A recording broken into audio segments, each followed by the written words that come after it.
up, you guys, and welcome back to the Walk with Faith podcast. I'm really excited today because this is the first actual episode that's not for class. So it's the first actual content-based episode.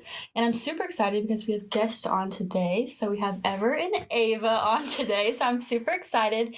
And actually, Ava is the one that came up with the name of the podcast. So that's super fun. But yeah, so as I'm going to ask everybody else that comes onto the podcast, I'm going to ask you guys 3 words that describe you before Christ and after Christ. So I'll give you an example by telling you what my words are. It's just kind of like a short form testimony. So my 3 words before Christ are unredeemable, unworthy, and no purpose. And then after Christ, my words are redeemable, worthy, and called. So, Ever? Oh, me. Okay. So my first 3 words before I met Christ, sack of crap. Do you want me to expand or just say that? You can just say your 3 words. You're good. Okay. And then after I met Christ, I felt more obedient, complete, and eager. Those are good.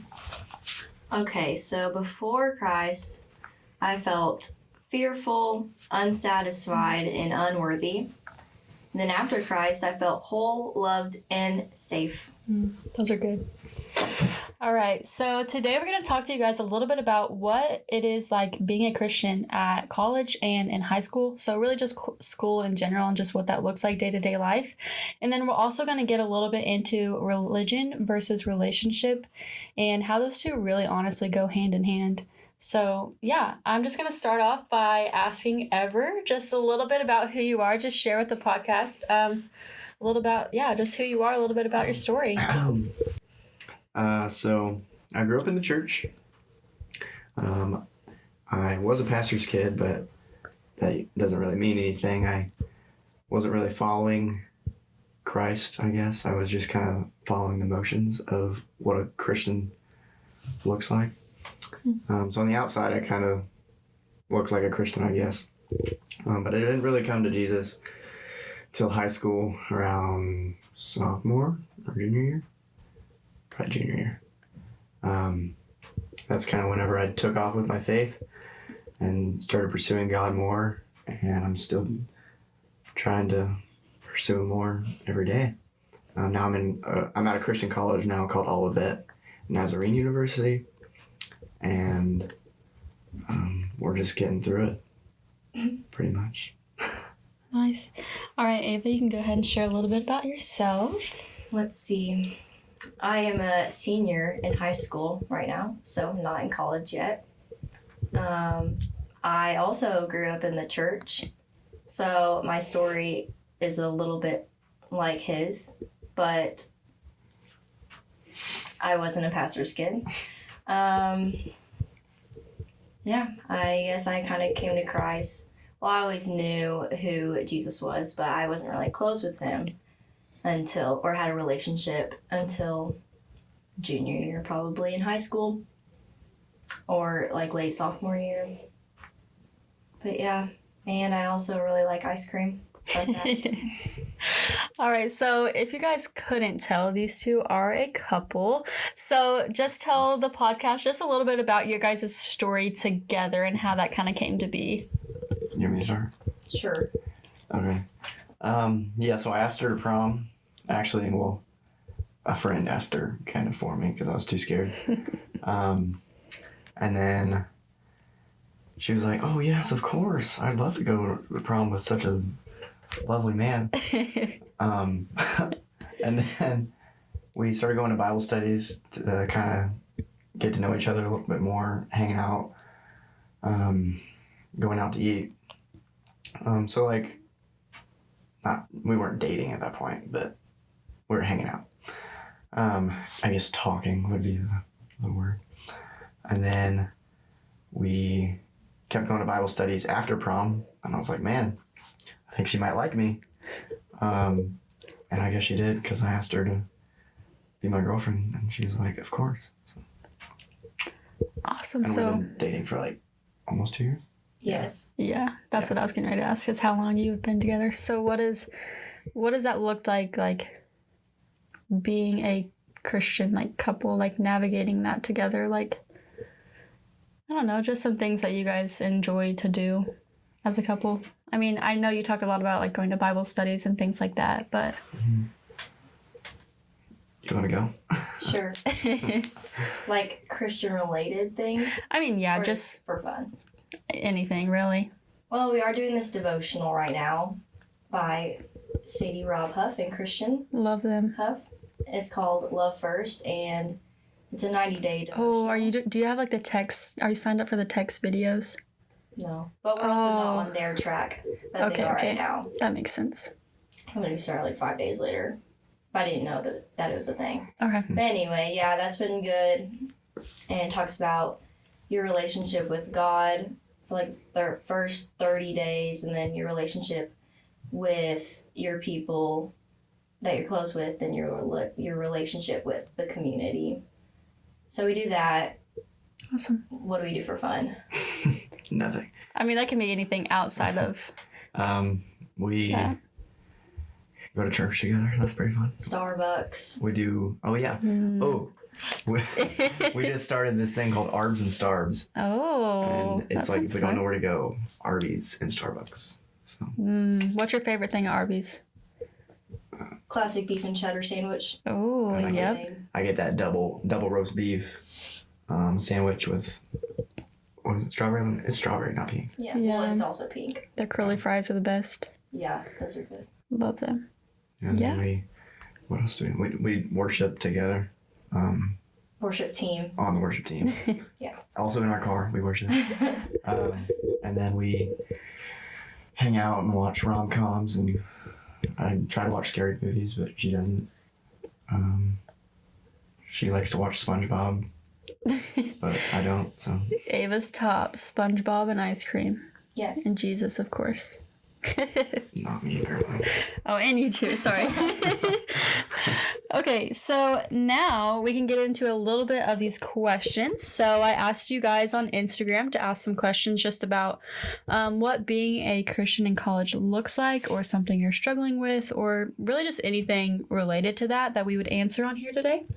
So the first question is, how do you make time? I try my best, but get overwhelmed by being busy with school/work. So I understood that in a sense of, how do you make time to read? How do you make time to go to church? Things like that. And personally, in my opinion, I feel like from a college point of view, last semester I was actually on the rowing team, if you guys didn't know. I feel like that was something that I really struggled with, and that was like, it was just not good for me. Personally, I was just so tired all the time because we would have practices like early mornings, late nights, things like that. Going to class, doing my schoolwork, just being a college kid. And then we also had to get study hours. So I had a lot of requirements that there was of me for the rowing team. And yeah, I was just exhausted all the time. I would go to practice, go to school, eat, sleep, nothing else. I made time for nothing else. So yeah, that is really kind of where my start of that kind of struggle was, and how like I learned a lot about myself then, and that's why I decided to quit the rowing team, because I wasn't making time for myself. I wasn't making time to get in the Word, and I feel like I really just lost myself, because senior year, like I got so close to the Lord, and you know, over summer going to Bible studies with like them and my friends and everybody else, and just like not doing those things, like that really hurt my spiritual life, and yeah, it was just not good. So one of the big things that helped me was discipline. I feel like that would be my one word answer, is discipline, because once I quit rowing, I just, you know, I hadn't been in the Word for a while, and I was like, I don't want to do this because I haven't done it in so long. It wasn't a part of my like daily life or routine. So yeah, I just really had to discipline myself to get in the Word and start reading and going to things like Ignite, which is my campus ministry. Yeah, and then those people, you know, inviting me like, hey, like go to church with me on Sunday, things like that. And that's like really where I found my people, I feel like. Yeah, I mean, I keep going back to it, but I mean, just discipline was really what helped me, because just allowed me to get in the Word. And now it's not like, oh, I have to read. Like, no, like I want to read, I want to learn. Yeah, I feel like discipline is how I really make time for that. Well, right now, so I play softball, and during softball season, it's definitely harder than when I'm not playing sports because the practices are long and I usually have to schedule stuff for after practice because, I have practice. I'm really busy. So usually every single night, when I get into bed, I make sure I read the Bible and do my devotional before I go to sleep. But I've also heard one of my friends said that they just set an alarm at like 9 o'clock every night. And whenever that alarm goes off, they just stop whatever they're doing and then they just read their Bible or do however they study the Word. And they just stop what they're doing. And then also I think one thing that helps a lot is putting yourself around godly people because then they can keep you accountable and ask you like, hey, are you reading the Bible? That's so true. Consistently. I think that's a big thing. Yeah, I feel like that definitely also really helped me, just like finding my group of people that wanted to be there for me and wanted to get in the Word with me and just, like making sure I'm going to church, making sure I'm getting in the Word. I think, accountability definitely helps, just finding the right group of people. Because, if you're not putting yourself around those people, you're not going to be motivated to do that. So. Yeah. My first semester of college, I was really lazy. Relatable. I kind of went in thinking like, I'm going to a Christian school. Like, I'm going to be surrounded by it. I don't really have to try that hard. But it was actually a lot, like, I was on my own. So I wasn't around, like, friends back here. We were kind of all holding each other accountable. And she was holding me accountable. And even with, like, the devotional that we're doing, I'm still pretty lazy. I'm, like 3 or 4 days behind on it. That's real. My Bible reading, I'm behind on that too. I was sticking to a plan, trying to read it, wake up an hour or so early than I usually do to try and make time for that. But I let other things get in the way, like working out and hanging out with people, or like a job or like homework, like stuff like that. So I'm not the greatest at it. Still working on that. Like I said, I'm eager. So I'm working towards it. Yeah, I feel like I can relate to that a lot. There's a lot of nights where I'm like, man, I'm just so tired. I don't want to read. Like, I don't want to do this tonight. And like, some nights then I don't, and then some nights I do. But I don't know. I feel like that's just been something I've been like trying to work towards. Another thing on the same topic, so I was listening to a podcast the other day, and this is something that John Mark said. This was on Sadie's podcast, of course.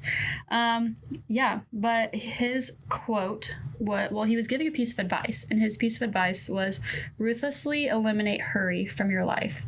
And I was like, whoa, what? Like, what does that even mean? And then he went on further saying that hurry is the great enemy of spiritual life in our day. And I was like, that's so true, because I feel like I am always like, I want to get so many things done. Like, I'm such a type A person. Like, I always want to, like, my room has to be clean. I want to get that done fast. I want to get my homework done. Like, I want to do all of these things, and I'm always going, hurrying. And at the end of the day, I'm like, oh, I'm tired. I'm not going to read, or something like that. I feel like I have got into that a lot.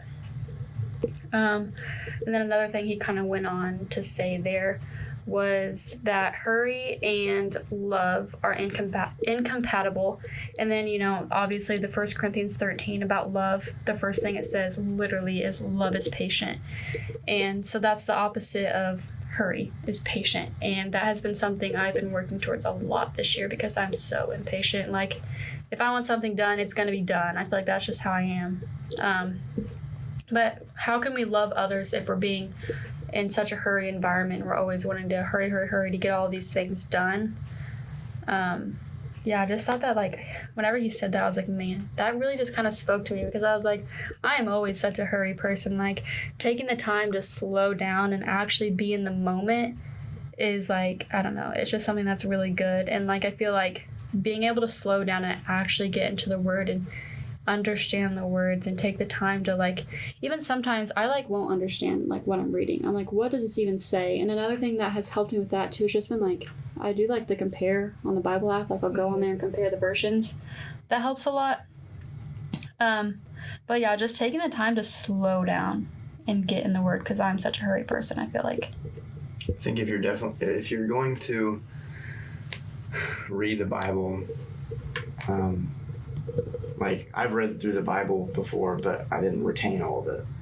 So you can read something and like think about a book we read freshman year. Yeah, I have no clue what they... We're not gonna know what that storyline is, unless we like did projects with it. Like certain things that we did, we wrote down things about it, or we made a craft project about that story, that stuff like that. That's good. Kind of bringing it into visual perspective, or writing it out so that it kind of connects with your head. So I think in my Bible, I've started putting sticky notes, or even in the devotional that I do, or even if you like hear something, just write it down and then you'll remember it better. That's good. And it helps it kind of resonate, and helps you retain it. Also, with the hurrying thing, if you are hurrying and you're not making time for yourself, then you're, like you said, you're not going to have time for other people, and you're not going to be able to pour into people like you want to if you're not going to make time for yourself. Like if I didn't read my Bible or even have a relationship with God, I wouldn't be able to hold ever accountable or like give him any advice, because I'm like not there yet. Yeah. I feel like that can kind of tie into the religion relationship thing, because I always was such a big person saying I was saying relationship over religion every time. And I told myself like, oh, I'm praying at night, I'm talking to God throughout the day, like I don't need to read tonight, it's fine. But that's kind of where my fault started. I feel like I've learned a lot about how the two really go hand in hand. At Ignite one night, they had a talk, and he was talking about, both of those type of things. And he was like, religion is really important when it comes into play of things like reading your Bible, going to church, getting plugged in, things like that. But also it shouldn't just be just religion, no relationship. Like the two have to go hand in hand. Yeah, like your relationship being with Christ, talking to him, getting in his word, things like that. But the religion aspect, getting involved with people, having a community, getting in your word, going to church. Yeah, because if you're not reading the word, you're not learning. You're not, you're not getting you're not getting poured into either. If you're just all about your relationship, but not reading or having somebody to pour into you. I don't know.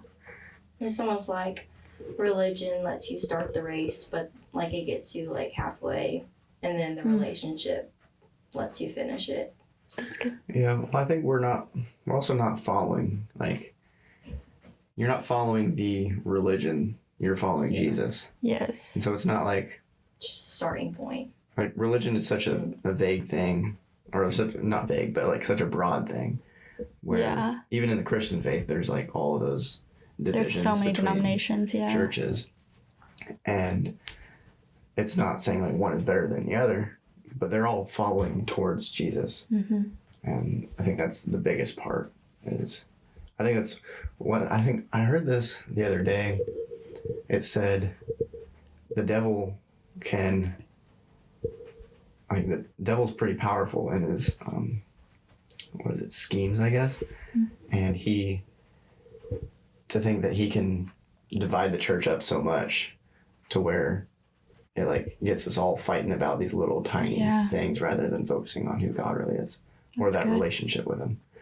So like we all have different views, or which can be important, but we all have like that main focus on God or on Jesus Christ as our Savior. Yeah. I feel like that's really good to bring up, because I feel like, I don't know, whenever I talk about religion, I'm kind of meant in that way, in a sense of like the church is all there. We're all there together for the same purpose, and not necessarily religion in the aspect of, oh, follow this denomination or this denomination or this different things like that. I feel like in the sense of religion just as like like I said, getting involved, those type of things, going to church. But yeah, I feel like in today's age, there's so much division within the church, and it's crazy. We had this little retreat weekend recently, and it was the weekend of the IF gathering. So we got to watch that, which was really cool. It was just like a women's gathering. People like Sadie Robertson talked at it. There was a bunch of other people. I don't remember their names for sure, but there was a bunch of them, and it was really cool. And next year, the IF gathering, the way they're doing it is they're actually like live streaming from like all over the world. Like all these different churches are coming together for one, like, for the one purpose of God. And like, I thought that was really cool. At our Bible study that we have one on Monday nights, and we have talked about how can we even like bring the church together. Like the church is so divided in today's age, and so many denominations, like you said, things like that. Like, how do we go about bringing the church together, I guess? I think it's the churches, Christians in general are really bad at loving people. That's right. Like accepting. Some people are really against certain views or certain actions, and I think that some people think like, oh, we shouldn't allow them in the church, people that are constantly sinning, and some people wouldn't view stuff like that as sin. I feel like that people are labeling other people, other denominations. They like to just see them for their labels and not actually who they are. It's like me calling Faith, you're a rower. I mean, you weren't a rower. Yeah. But it's like me calling you a rower instead of calling you Faith. Because I'm just seeing what you do and not who you actually are. That's good. That's really good. Right, So that's the only thing that defines the it. church is just kind of doing that to groups of people, like to other denominations. Yeah, I feel like it's really important to learn about other people and other denominations and what they believe and things like that. My roommate is Pentecostal, and it's just been crazy because what I originally had a view of as Pentecostal versus what she is are so two different things. Like, my point of view was so, like, it was just so crazy different. I'm not going to go into detail, but what I thought that was versus who she is are two completely different things. Like, she acts just like, well, we're not the same person, obviously, but like, she's just a normal person. And like, I don't know, she goes to like the same church I go to and things like that. She doesn't wear skirts or anything like that. Like, I don't know. It was just so like just crazy learning how they just see things. And we listened to her church online service one day. And I don't know, just like seeing how different it is was really cool. And like the guy that was preaching that day, like he was like a sophomore, junior, senior, I don't know, some age in high school. I was like, whoa, like I had never seen anybody that age preaching before. So it was just, I don't know, it was just kind of cool just seeing how different, but how the same we are. Like, we believe the same type of things and we're all there for the same purpose. And that kind of leads me to another topic that I've kind of thought about more lately as well, is being a Christian versus being a disciple. I feel like there is so many people that are culturally Christian. They, they'll go to church on Easter, or maybe they go to church every week. Maybe they go to church once a month. Maybe they go twice a year. Just Christians that believe but aren't acting upon that or learning more about it. That's been something that I've been like just kind of learning more about. And then also kind of just like that versus being a true disciple. So, we're all called to be disciples and go make disciples of the world. And learning, like, I was definitely a cultural Christian before my senior year. Like, yeah, I believed, whatever, but I was still doing all these different sins, and I wasn't going to church. It was just, I was a cultural Christian. I grew up in a Catholic household. I would probably go to church like once or twice a year. Like, I don't know. It was just like crazy. And I was like, yeah, I'm a Christian. Like, I would label myself as a Christian. But like now, like seeing how much I've changed after and like learning who Christ actually is just like, whoa. And like, there's so many people that are culturally Christian, but they're not practicing. They're not, making disciples, being discipled, getting in the word, things like that. And yeah, I don't know. I think that's just another thing, which is like crazy. Also mislead other people if they are calling themselves Christians, and even like wearing Christian shirts and jewelry. Cross necklaces.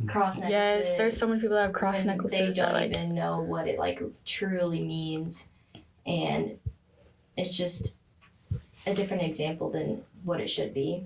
Yeah, because people that are trying to start following God, or are just like new in their faith, or like people that just came out of like a weekend like Chrysalis. Yeah. Like if you come from a religious retreat and you're like trying to get into your faith, then you might see like someone wearing a cross necklace and be like, oh, that's someone I can look to as an example. Mm-hmm. They go to church, they might go every week, and they do all these things. This is what a Christian looks like. But then they say that person thinks that it's okay to drink, or okay to smoke pot, or do like lustful things. They might see that and be like, oh, I can fit in with this. They all say that they're Christian, but they start following that person rather than following Jesus. That's good. And I feel like people don't even realize it either, because before I knew Christ, I was just like I didn't really know anybody. Well, I knew people that were like deeper into their faith, but like I didn't really know much about it. So I was kind of just like, oh, like, it was the normal. Like it's the normal in our society, it's which is like sad. A trend. Mm-hmm. Like a popular trend that people like to like market themselves. Yeah, and it's really sad, honestly. There was this one night, there was a bunch of guys over at the dorm, and one of the guys had John 3:16 in his bio, and we asked him, we were like, hey, can you recite that for us? And he was like, no, he couldn't. I was like, oh, okay. Like, I don't know. There's so many people, like you said, cross necklaces. Like, there's so many people that be wearing cross necklaces that don't, like, there's a cultural Christian, which is, like, crazy. Yeah. I see that a lot at my school. It's a Christian school, yes. Some people think that if they're going there, then that's all they need to do. Or if they just go to church, that's all they need to do. If they're just doing the motions, that's like that. They're just fitting in. You see that a lot, though, there with people wearing like Christian things, or they may go to church. It's kind of a trendy thing there at school. Everybody goes to church on Sunday. They go to, they get all dressed up, and they come back to the cafeteria or dining hall, all in their church clothes and stuff, and say like, oh, I did my Christian act for the week. But then they don't actually like live it out, and you see that a lot. You just see the way that people treat others, and that's partly I think it's because they're looking towards the wrong people as an example, which can be kind of hard because sometimes you have leaders that don't lead the best example. But yeah, that's good. All right, I'm going to bring us into our second question. So this question says, how do you resist temptation of sin with others around you?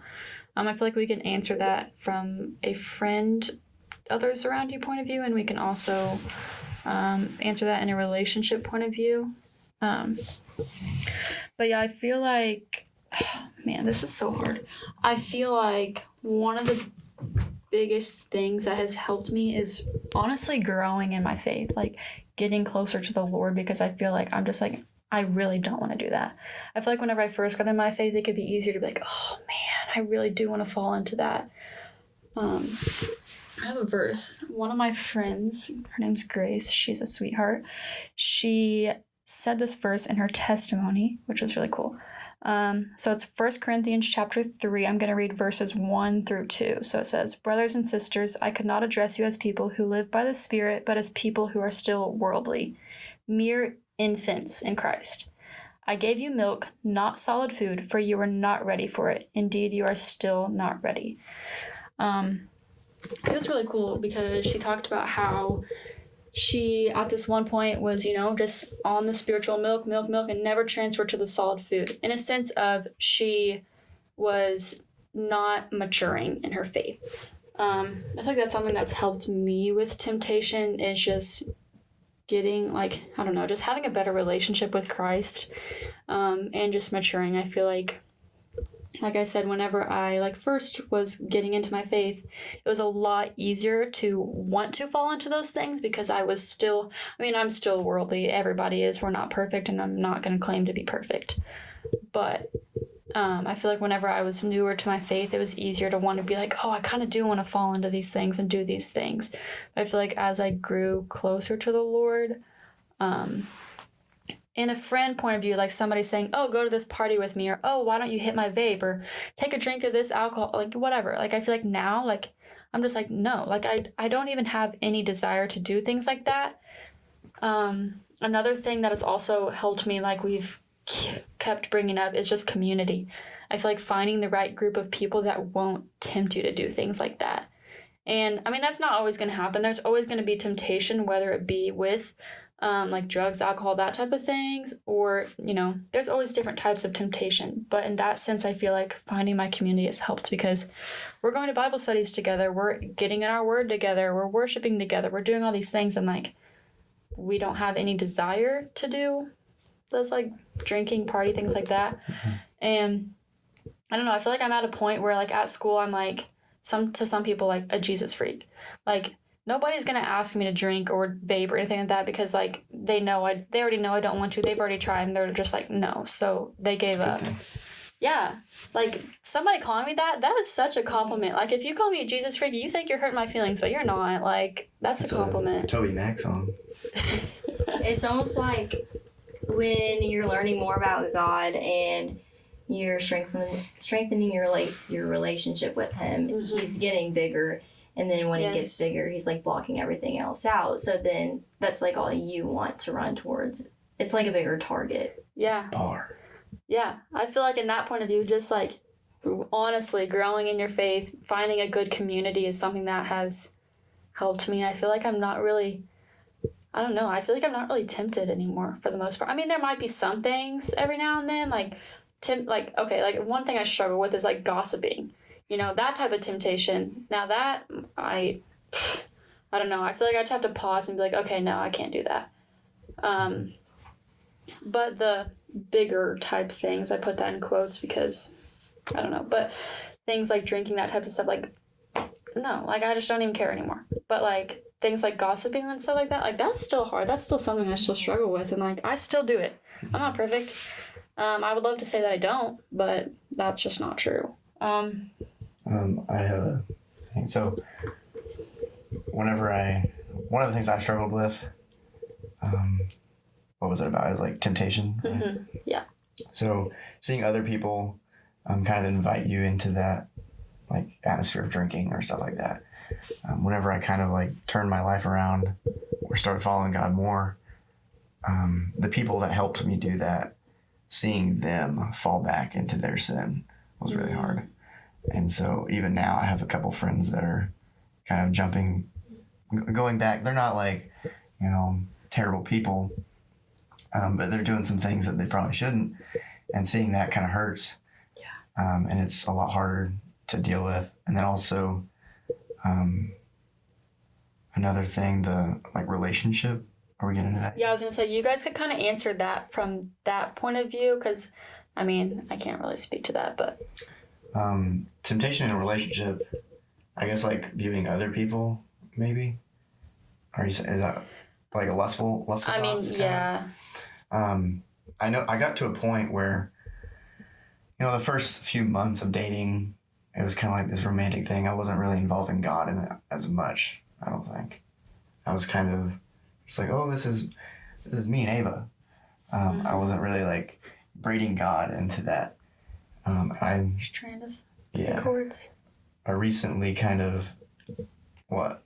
What? Nothing. Okay.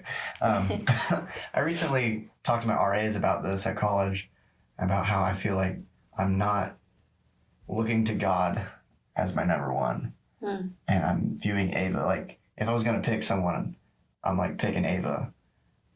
Over God, and I'm like loving her more than I love God.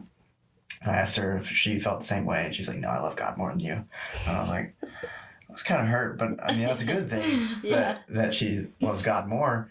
That's a good example. But I was struggling with that a lot of how do I love God more than her.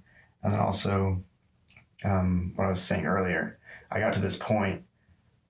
So those first few months, I was like dating her. It was just kind of we're in a relationship. This is great. And once I started putting God into it, something just switched where I didn't view, like, I never looked at any other girl. And I think a lot of guys have that issue where they still kind of see other girls as attractive. But now, once I started adding God into that relationship, it kind of, I guess, matured my motives more, maybe, to where now I view her as like, this only girl that I can look at, and I can't imagine, life with anybody else. Technically, I guess. That's awesome. So I don't know what I think. It was definitely God, because before I started involving him in my relationship, I wasn't viewing her as my one and only, I guess. Technically. I'll touch on another temptation that I kind of it kind of went away when I started hanging out with him, is the way I acted with my friends. It was a lot different than how I acted when I was with him, because he treated me a lot differently than my friends did. Not in like a... And even like the friends that I was hanging out with, didn't you like say that you kind of saw our relationship? Yes. I was like, well, this is what friends should look like. Yeah, because I'd never seen anything like that, because That's so good. I was never surrounded by like super godly friends, supportive friends, and I don't know.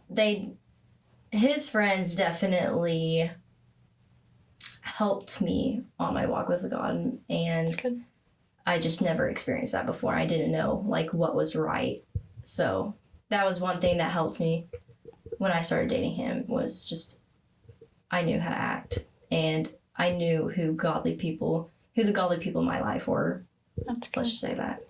Yeah, I feel like, I mean, my senior year, once I went through Chrysalis, finding like this awesome friend group of people, which was just like... We're really blessed with a good... Yeah, like, oh my goodness, our friend group is awesome. Like, oh, man, everybody, like, we're going to Bible studies together, doing different things like that. And like, everybody's just so kind to each other and so supportive, and just like, oh, man, we really did get blessed with such a good friend group. We were able to bring God into our friendly relationship, which was awesome. I feel like I just really got shown like what a good like Christian looks like, and somebody that's following God, what they truly look like, what they act like, things like that. And I mean, if you just wanted to touch on just how we kind of were together. Our friendship, we definitely weren't friends in junior high. Oh yeah, like our friend group was me and Luke were not two peas in a pod like we are now. Yeah. We kind of like butted heads a little bit. Him and Max were like best buds. Mm-hmm. But then whenever we went through that retreat, I think that helped kind of like put Jesus in the door for us. And that's good. Kind of brought us up, and it got us more involved and talking about God more. And I think that helped our friendship. We kind of like put two groups together and added more people. And I think that it kind of just built our friendship up to what it is now. Yeah. And I think that's really a blessing. Yeah, seriously. Like, Luke was a really big part of that for me. Like, he's the one that, got me to go through Chrysalis, and that was just, like, a turning point in my life, and it was crazy. Shout out Luke Scheller. Seriously, best man ever, I swear. Yeah, but I went through that weekend, and just seeing your guys' friend group, I was like, man, I want to be a part of that, because, I was friends with people, and, we had a good time, but there would be times that there would be temptation, and there would be times that they would do things that before I even knew Christ, I was like, I don't know. I don't really like that. I don't think that that's right. Things like that. And we just were always gossiping, and things like that. And it just was not like, I love the girls and we're still friends, but like, I don't know, I feel like just finding the friend group that I did was truly amazing and really changed who I was as a person. So we aren't perfect. Oh yeah, absolutely not. Like still a lot of gossip that goes on. Yeah. Some inappropriate stuff that yeah. goofy inappropriate, not like terrible, but yeah. There's still things that you wouldn't say or do in front of your grandma. Yeah, no, but I don't know. I feel like the group just helped me. Like we were all, we're all on this journey together, and it just was nice to be able to have somebody there for you that was just like really supportive. And, we hung out all the time. I feel like we were together like every week. Literally like every Friday or Saturday. Yeah. During the summer, all the time. So yeah, we just really got blessed with a really good friend group that we were just all allowed to just grow together, which was awesome. All right, that brings us to our third and final question. So the question is, in your experience, how do you effectively evangelize at a public university? So granted, I'm the only one at a public university. You go to a public high school and you can still touch on it. I feel like this is something I've learned about a lot because at Ignite, we've talked a lot about evangelizing and just learning what that is and what that looks like. I feel like I'm only starting my journey to evangelizing. I feel like I suck at talking to people in person. I am just like talking to somebody face to face that I don't know, or even that I do know. Like that's just so nerve-wracking. Like, I don't know. I'm just really bad at it. I feel like things that I do that are a good type of evangelizing, I could do so much better. But like even like this podcast, this is something, granted I'm not talking to somebody face to face besides, whoever's going to be on the podcast. But people are listening to this. I think this is in a way a sort of evangelizing, and a little things that we do, like me and my roommate have a whiteboard on our dorm room door, and something we do is write Bible verses or write little encouraging things. I think that, I don't know. I don't even know if people read our board half the time. So, man, people are crazy also with that. People like stealing our markers and whatever. Okay, anyways, that's so irrelevant. But another thing that I do is just like posting like different things on Instagram and things like that. But like, that's so bad. Like, I could do so much better. Like, if I'm tapping through Instagram stories and not watching them, what is everybody else doing? Tapping through and not watching them. Yeah, I feel like I'm really bad at publicly evangelizing. I feel like, if somebody comes up and asks me, or somebody slides up on my Instagram story, I'm happy to have a conversation with them. Or people I know, I'm happy to talk to them about it or bring it up. Like one of my good friends, like I'm happy to bring it up with her and talk to her about it.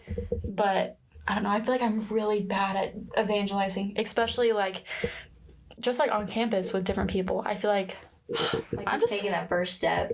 Yeah, like I just get so nervous. I don't know. It's very awkward. Like how do you bring it up in conversation? Even I worked. This is my spring break, and I worked my summer job technically, and I started bringing up like a few things that I heard with my boss. He goes to New Beginnings.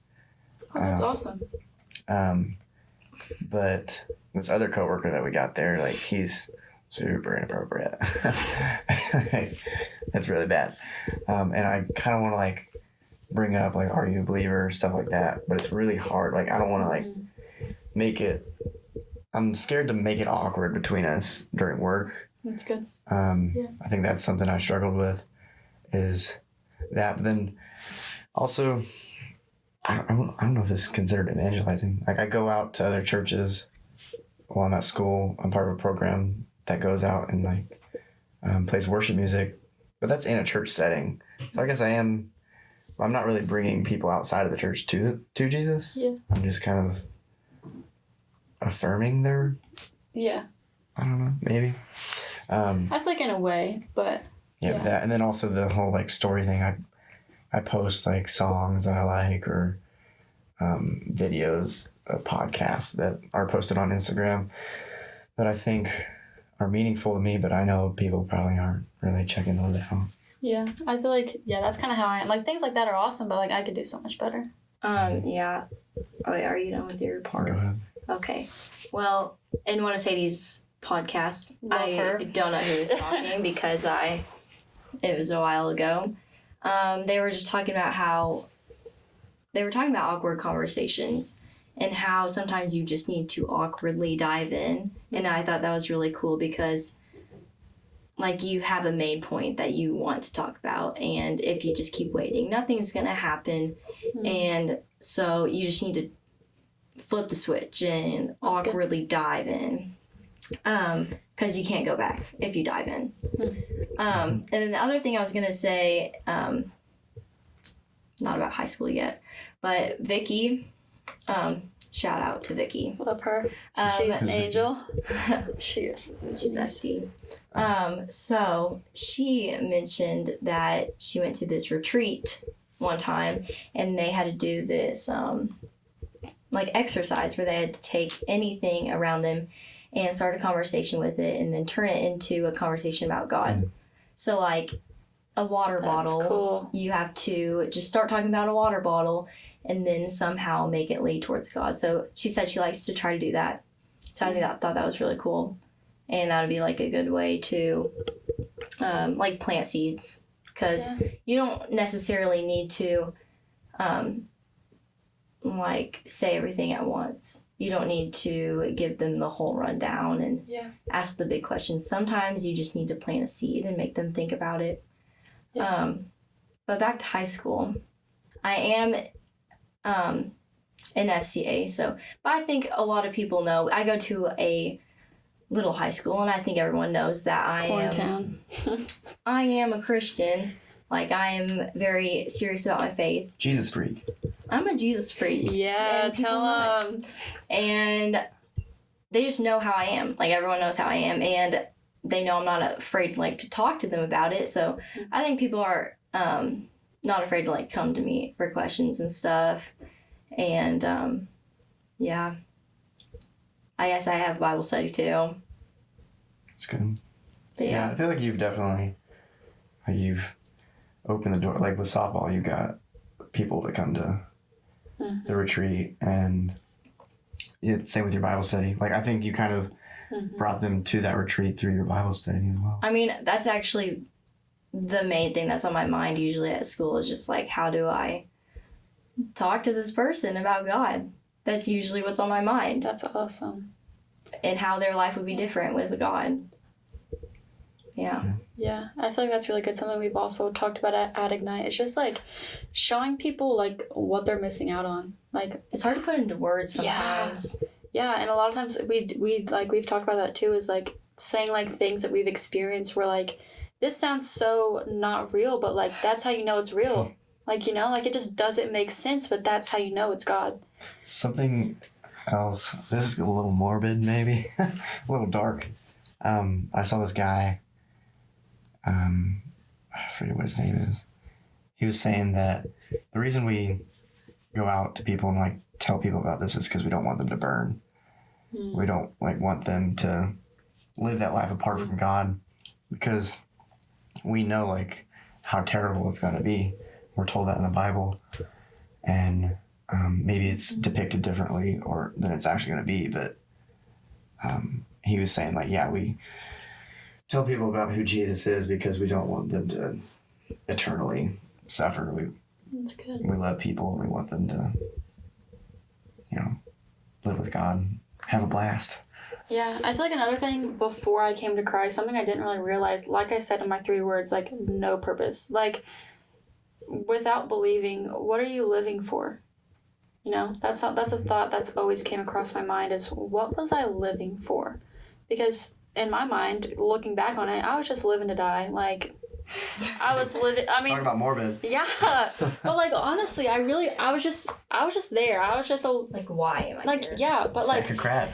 Really, but, like, after Christ, like, learning, like, this is only our, like, home for now, you know? Mm-hmm. Like, we're only here to be disciples and go make disciples. Mm-hmm. And we have eternal life in heaven, which is, like...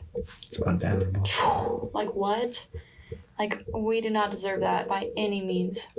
But, yeah, I feel like that's another thing that kind of sometimes motivates me to evangelize, is just realizing, like, there is such a greater purpose to my life now. Like, man, like, just looking back on who I was before Christ and after Christ, and I feel like, I don't know, I feel like just looking back on that is just crazy, because I mean, I feel like I'm a whole different person now. Like, who I was before and who I am now. And, like, I don't know. I feel like that can be hard, too. And, like, there's some things, like, there was a moment that I was like, all right, this is where it was, like, my coming to Christ moment. But I feel like I still held on to a lot of things, and I didn't tell anybody a lot of things because I was embarrassed. I was like, I'm not telling. No, I'll just leave that part out of my story. And I literally haven't told anybody until like recent months, like talking to people about just really what life was like before. Yeah, I feel like just feeling those chains break. I'm like, man, like what people are missing out on is crazy. Just something that motivates me, I guess. I had something, I forgot what I was going to say. I remember a conversation we had a long time ago, and you asked me, why do we follow God? And I said, to get to heaven. And you said, no. Yeah, and then I did a whole FCA talk about that. And yeah, that's another good well, this was like a long time ago. Oh. Yeah, I don't. But anyway. Yeah, you're wrong. No. Yeah, you're like, no. It's so we can go tell people about God. That's what I was saying. And Great Commission. make them, or not make them, but give them the opportunity to feel God's love, like we have felt God's love. Yeah, because we're called to be a light. I forget, what's that verse? It's in Matthew, I think. Like, we're called to be a light to people and show them the way. I'm not for sure. Matthew. Yeah, I mean, that's like, what is the meaning of life? Like you said earlier, like, what's the whole point? Well, this is just, we're here for this amount of time. Mm-hmm. And then, I don't know how big the shot is, but like, when there's eternity, like, keeps on going. And it's like, you can't even think about it like No. endlessly. And think about living endlessly without God. That's just like... Yeah. You are the light of the world. A city on a hill cannot be hidden. Nice. And you also, it says something about, like, you don't set up a lamp and put a bowl over it. That's not the exact words, but it talks about putting a lamp. You're not going to light up a lamp and then put a bowl over it. Don't let Satan get out. Yes. Yeah, like, that's our whole purpose, is to be a light to people and show them who Jesus is. But also, like, you know, you obviously gotta have your own relationship with Yes. God. For sure. Which you kind of have to do that before you can go out and tell everybody. Yeah, I feel like Feed yourself. I'm just now getting to the point where I'm able to go out and talk to people and make disciples. I feel like I took the time to just learn, soak in. I'm still learning. I still don't know so many things, but just taking that time to just me and him, that's all. And then now, like, I'm finally getting to be like, okay, now I can go tell people what I know, which, I mean, you can at any point, but I feel like I'm starting to get to the point where I'm starting to feel capable. I feel like before I was like, I don't know enough. I can't talk to anybody. I have no information. I feel like now I'm starting to get to a point where I can finally start talking to people. And, like, yeah. I think my comm class, my communication class, has helped me a lot. Now, this is weird because... That's good, though. That's real. Like, I'm in this program where, you know, I go to other churches. I do, like, a praise night a couple times a month where I'm, like, worshiping in front of people. But I always sucked at, like, the whole talking in front of, like, the congregation. Yeah. Or talking to people I don't really know. And this comm class has helped me. Shout out comm class. It's a great class. It kind of sucks, but it's good. It just gets you more comfortable. Like, who cares what they think. Like, just say what you know, and inform people, tell people about who God is. Yeah. And you'll be good. Yeah, and like another thing that one of my small group leaders talked to me about is just like, even if you don't know, learn together. Like, if somebody asks you a question you don't know, well, you guys can find out together. I think that's something that's also really motivating. Is like, we don't have to have it all figured out, and we don't. Like, obviously, we're imperfect people. But, yeah, I just thought that was something that was also really cool. All right, so if you guys have tuned out, tune back in for a little recap here.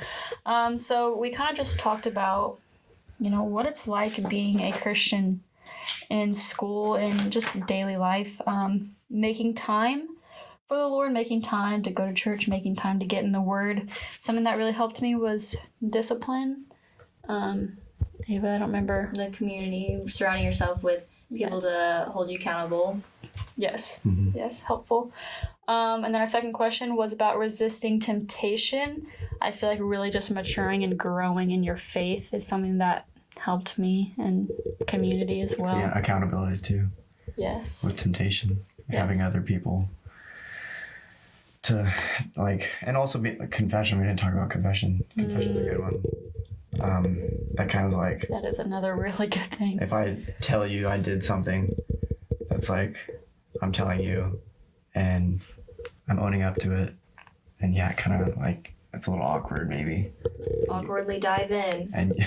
And you might be hurt. You might be hurt by, if I did something bad, you might be hurt by that, but then we can grow from that. And I think confession is really good. Yeah. In that aspect. That's good.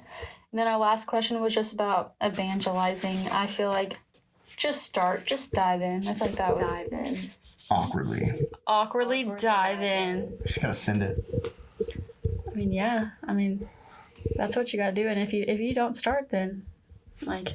You don't want other people to...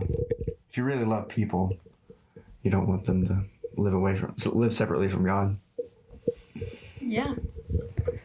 That's like literally all we're called to do, pretty much, is be a light. I mean, yeah, so there's commandments. There's commandments, but... Go make disciples of the world. Yeah. All right, well, thank you guys for being on the podcast today. Super exciting. I'm super glad that you guys were able to get together and ever providing this wonderful space for us to record in. But yeah, thank you guys for watching, whether you're watching this or listening to this, whatever way. Thank you guys for that. And yeah, just stay tuned for the next couple of episodes. And go be awkward. Go awkwardly dive in. Awkwardly dive in. Awkwardly dive in. Yeah. Mic drop. I decided to add this little blooper clip at the end, and anytime we would mess up or say something wrong, we would say sombrero. So here's a little blooper reel of all the times we said it. Sombrero. Sombrero. Your college. Sombrero. Shucks. Sombrero. Okay. Oh, sombrero. What's the word? Sombrero. Okay. Sombrero. Okay. Okay, sombrero. Sombrero. Okay. Okay. Okay, sombrero. Okay, sombrero. Sombrero.